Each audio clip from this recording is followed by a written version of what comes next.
네, 20여일 앞으로 다가온 6.1 지방선거 열기 갈수록 뜨거워지고 있습니다. 지방선거 후보 릴레이 인터뷰 대선 2라운드로 불리면서 가장 뜨거운 격전지로 떠오른 경기지사 선거. 지난주 국민의힘 김은혜 후보에 이어서 더불어민주당 김동연 후보 만납니다. 안녕하세요. 네, 안녕하세요. 김동연입니다. 예, 지난 주말부터인가요? 이 SNS에서 네. 떡부. 오. 네. 예, 이게 그 캐릭터죠? 부캐입니까? 요즘 말로? 네, 그렇습니다. 캐릭터죠. 예. 그게 어떤 의미인가요? 이게 이제 똑똑한 부엉이라는 똑똑한 뜻이라고 부엉이? 하고요. 예. 네. 이제 저를 상징화시켰는데 예. 그 지지자분께서 직접 제작해서 보내주셨어요. 아, 그래요? 그래서 뭐 일 잘하고 예. 문제 해결 능력 있는 똑똑한 부엉이다 이런 예. 의미로 만드셨다고 합니다. 예. 네, 고맙게 생각하고 있습니다. 감사합니다. 그걸 이제 공식 캐릭터로 쓰실 예정이고 선거에 활용하실 예정이고 그렇군요. 예. 예, 이게 저희 캠프관이 지지자분이 보내주셨는데 그 아주 친근함이 있어서 저희가 잘 활용해볼까 생각하고 있습니다. 그렇군요. 일단 네. 뭐 경기도가 최대 격전지다 여론조사가 왔다 갔다 합니다. 다 예측 네, 불허라고 하는데 그렇게 느끼십니까? 어떠세요? 판세는? 네, 이제 현장을 많이 다녀보면은 그 기대감을 많이 표시한 것 같습니다.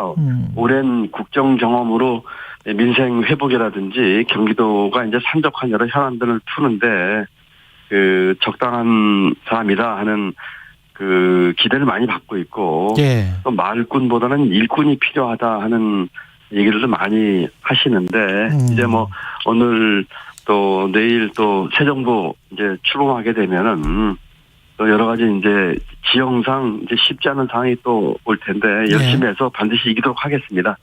그렇군요. 그 당선인이 경기도 방문회에서 김은혜 후보랑 이렇게 브리핑도 하고 그랬었지 않습니까? 네, 그렇습니다. 이 어떤 입장이신지 경기도 선관위에 고발하기도 했던데요, 민주당이. 네, 뭐 당에서 고발을 했더라고요. 예.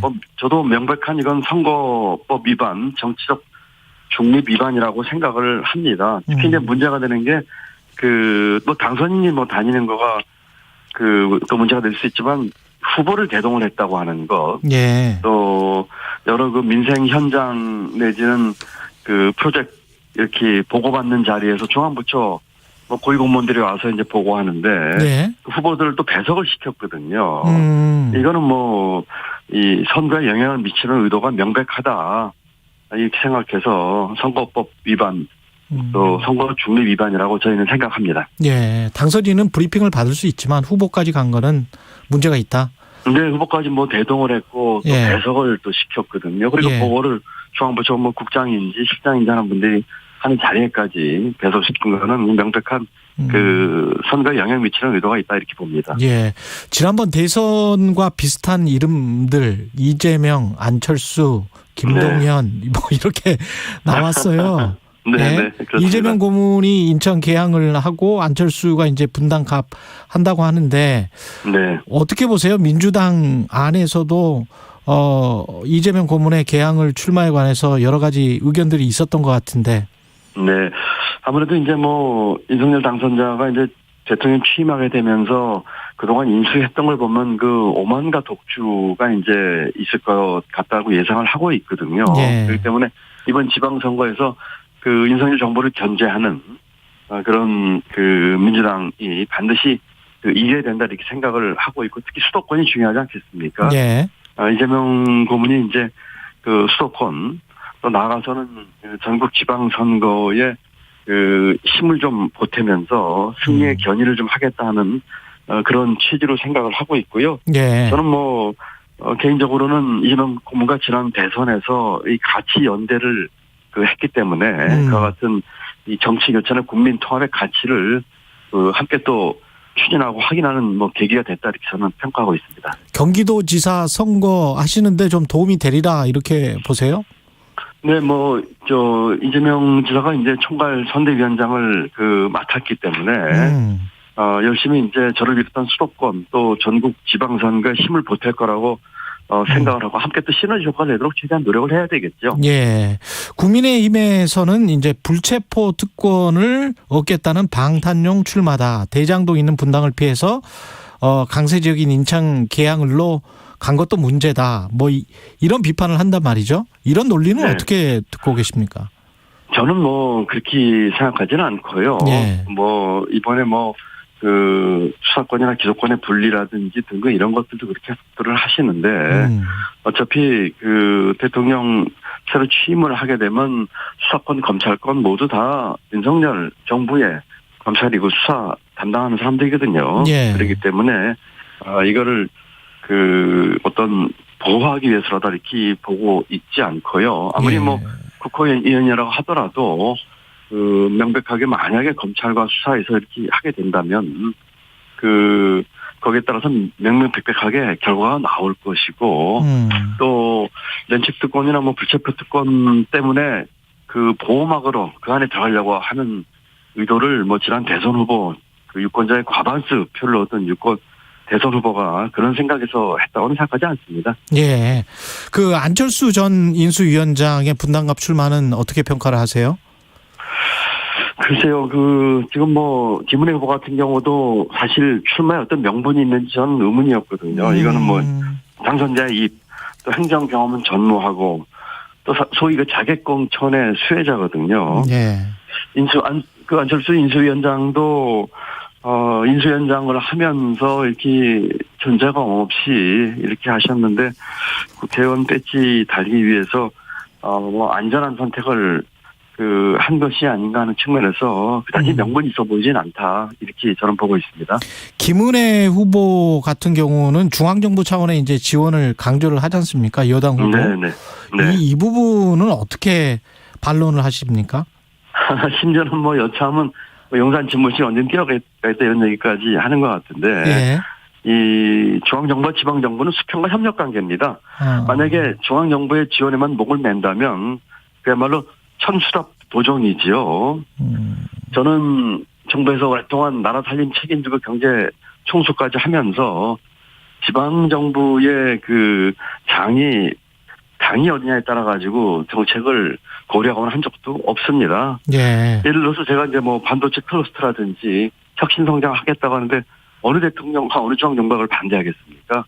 오히려 저는 지방정부와 오랫동안 협력한 관계에 있으면서 그 경험을 살릴 것이고 또 많은 그 정책과 그 예산 대정은 국회에서 또 하고 있거든요. 예. 다수당인 또 민주당 협력 얻어서 충분히 중앙정부와 협력도 얻고 또 국회 협력을 얻어가지고 우리 경제 도정을 살피고 도민 삶의 질을 올리는데 최선을 다해서 잘할 수 있다 이렇게 저는 자신하고 있습니다.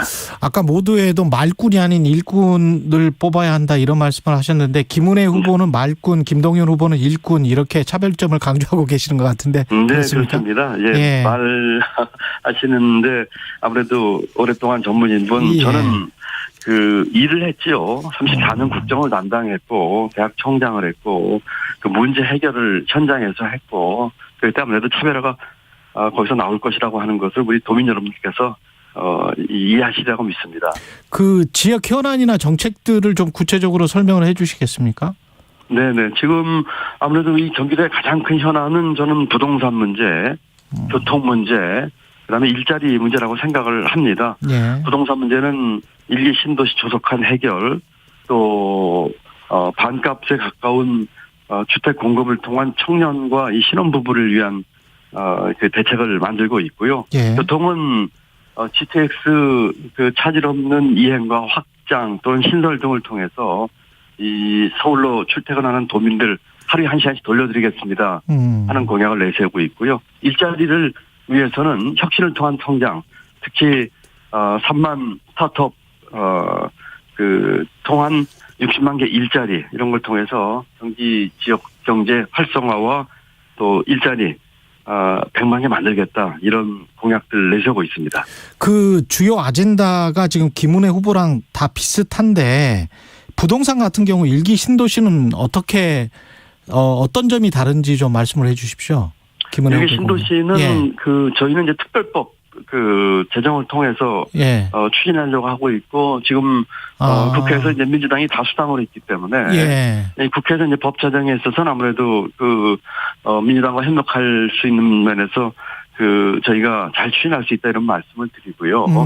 또 일기 신도시뿐만 아니라 또 이 노후 주택들 많이 있습니다. 네. 일기 신도시만 얘기할 것이 아니라 다른 이 노후 이 지역 노후 주택에 대한 문제는 저희가 더 이렇게 균형 잡히게 제시를 하고 있고요. 그밖에 이주 대책이나 이 어르신 대책 이런 문제도 같이 포함시키고 있습니다. 또한 단순한 재건축에 끝나는 게 아니라 이 스타트업 모빌리티 시티를 통한 이 명품 도시를 만들겠다 하는 측면에서도 차이가 있다고 보고요. 그런데 이것은 결국은 일머리라고 생각을 합니다. 말은 뭐 좋은 얘기 비슷하게 할 수 있겠지만 결국 일을 해본 사람 또 법 제정이 관련돼 있기 때문에 국회에서 다성을 차지하고 있는 민주당과 협력관계 이런 것들이 중요한 차이가 있지 않은가 생각합니다. 그럼 일기 신도시 특별법 같은 경우는 사실은 인수위에서도 이야기를 했었기 때문에 일치하는 부분이 있긴 있네요. 그런 것들이. 지금 상대 후보나 뭐 인수위도 이 얘기를 하고 있습니다만은 이 문제를 정말 추진할 수 있는 일머리가 결국은 특별법이라면 뭐 그냥 입법사항이 될 테니까요. 그런 면에서 저희가 확실하게 추진할 수 있고 또 이것을 만약에 제가 도지사가 된다면 오랜 이 행정과 또 경제 운영의 경험을 가지고 일머리 있게 실천에 옮길 수 있다 이렇게 생각을 합니다. 김은혜 후보에게도 이 말씀을 여쭤봤는데 재건축 규제 완화를 너무 빨리 뭐 신속하게 해버리면 또 부동산 가격 안 그래도 높은데 그게 또 앙등할 우려가 있고 그래서 원희룡 국토부 장관 후보자도 그런 이야기를 했었잖아요. 그 정책 목표가 집값의 하향 안정화다. 뭐 이런 거를 생각을 해보면 지금 거기에서 재건축 대상 아파트에 사시는 분들은 급할지 모르겠습니다만은 국가 경제 전체적으로 봤을 때는 조금 순차적으로 하는 게 맞지 않습니까? 두 가지인데요. 첫 번째로는 이 일기 신도시가 30년이 됐고요. 실제로 저희 어머니가 그중에 한 단지 살고 계세요. 그래서 그쪽 주민들의 이 삶의 질이라든지 또 예를 들어서 이 배관에 녹이 심하게 나서 뭐 이런 등등 문제들이 있어서 이 문제를 빨리 해결하는 거 하는 방향은 저는 맞다고 생각을 합니다. 두 번째로 이 주택가격 안정 문제는 여러 가지 다양한 방법을 함께 동원해야 됩니다. 공급 확대라든지 또 규제에 있어서 이제 일부 완화나 이제 바람직한 조화라든지 또는 거시경제 차원에서도 이 전체로 봐야 되는 종합적으로 봐야 되는 오케스트라 지휘자 같거든요. 그렇기 때문에 저처럼 이 경제 전반과 부동산 시장 문제를 전반적으로 봐오면서 오케스트라 지휘자 역할을 한 사람이 이와 같은 일기 신도시를 추진하면서도 이 부동산 가격 안정과 주거 안정을 함께 볼 수 있는 일머리와 정책의 내용을 갖고 있다. 이런 측면에서 함께 조화롭게 추진할 수 있을 거라고 저는 생각합니다.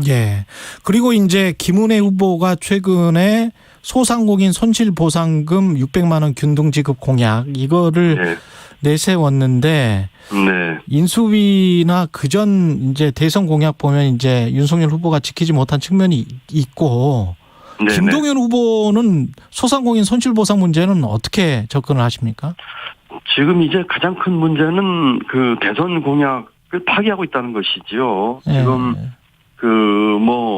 당선이면 즉시 50조 추경으로 피해 보상하겠다든지 또는 600만 원 균등 지급하겠다든지 하는 걸 지금 인쇄 과정에서 전부 공약을 파기하고 있는 게 우선 가장 큰 문제지요. 출범도 하기 전부터 공약은 그냥 선거를 위한 전략이었느냐 이런 비판을 면할 수 없을 것 같고요. 지금 또 그러다 보니까 이제 김은혜 후보가 아마 이 선거를 의식해서 또 지급을 하겠다 이런 얘기를 하고 있는 것 같은데 만약에 경기도에서 지급한다고 하면은 그것도 좀 말이 좀 맞는 얘기는 아니죠. 중앙정부에서 하지 않는 것을 공약을 안 지키는 걸 또 경기도가 재원을 동원해서 하겠다는 것도 맞지 않고요. 저는 이 부분에 대해서 민생 대책은 이미 발표한 바가 있습니다만 우선 소상공인 자영업자 이 신용 대사면 등을 통한 민생 회복에 속도감 있게 추진하겠습니다. 신용 대사면? 네, 신용대사면, 또 이 고정비에 대한 지원 방안 이런 것들을 종합적으로 지금 발표를 했거든요. 신용대사면은 지금 이 정부의 집합 금지 또는 영업 제한 이와 같은 정책을 따르면서 가장 이 코로나19에 힘을 쓰신 분들인데 결과적으로 손해를 보고 계셨거든요. 예. 신용 등급이 떨어지는 문제도 있었고 그렇기 때문에 이런 분들 신용 등급 자기의 귀책 사유가 아닌 것이기 때문에 그 신용 대사면과 관련된 걸 추진하려고 합니다. 예. 예를 들어서 제1금융권을 대출 못 받으시니까 대부업체나 사채 쓰고 계시거든요. 그런 예. 것들 대출 갈아타기라든지 하는 것을 아주 금융 기법을 활용한 전문적인 방법을 잘 동원해서 크지 않은 재원으로 하시는 방법들을 가지고 우리 소상공인 자영업자 신용 등급 떨어지신 분들 회복시켜서 다시 재기하도록 하겠다 하는 것들이 골자입니다. 예, 마지막으로 초대 내각 인선 어떻게 보셨습니까? 문제가 많지요. 첫 번째로는 역량 부족인 분들 많고, 두 번째는 아빠 찬스, 엄마 찬스, 셀프 찬스 쓰신 분들, 세 번째로는 전관예우 받으신 분들, 이렇기 때문에 사실 기득권의 유지와 확장 또는 기득권 회전론 같은 분들이 많으셔서 이번 청문회 과정에서 한 분 한 분 이 정확한 눈으로 이 검증을 하고 국민들 눈높이 안 맞는 이런 많은 분들 정확한 검증을 해야 된다고 생각을 합니다. 예, 왜 김동연 경기도지사여야 하는지 그걸 마지막으로 말씀해 주시고 끝내죠. 예. 네, 경기도가 바뀌면 대한민국이 바뀝니다. 우선 이 1,400만 인구가 사는 이 경기도에 일해본 사람, 문제 해결 능력인 사람이 있어야 된다고 생각을 합니다. 34년 국정운영, 일해본 사람 김동연이고요. 두 번째로는 이 서민들의 마음을 헤아릴 줄 아는 사람이 한다고 생각합니다. 경기도 천막집 출신으로 그분들과 함께 삶을 살아온 제가 서민들 마음을 헤아리면서 이 공감 능력이 있다고 생각을 하고요. 마지막으로는 청렴과 정직입니다. 오랜 공직생활 하면서 청렴하게 정직하게 했고 전관예우 다 거부했습니다. 이런 측면에서 변화의 중심 경기도에서 일 잘하는 저 김동연이 경기도를 바꾸고 나가서 대한민국을 바꿀 수 있다고 생각을 하기 때문에 성원과 지지를 호소드립니다. 예, 더불어민주당 김동연 경기도지사 후보였습니다. 고맙습니다. 네, 감사합니다. 공정, 공익, 그리고 균형. 한 발짝 더 들어간다. 세상에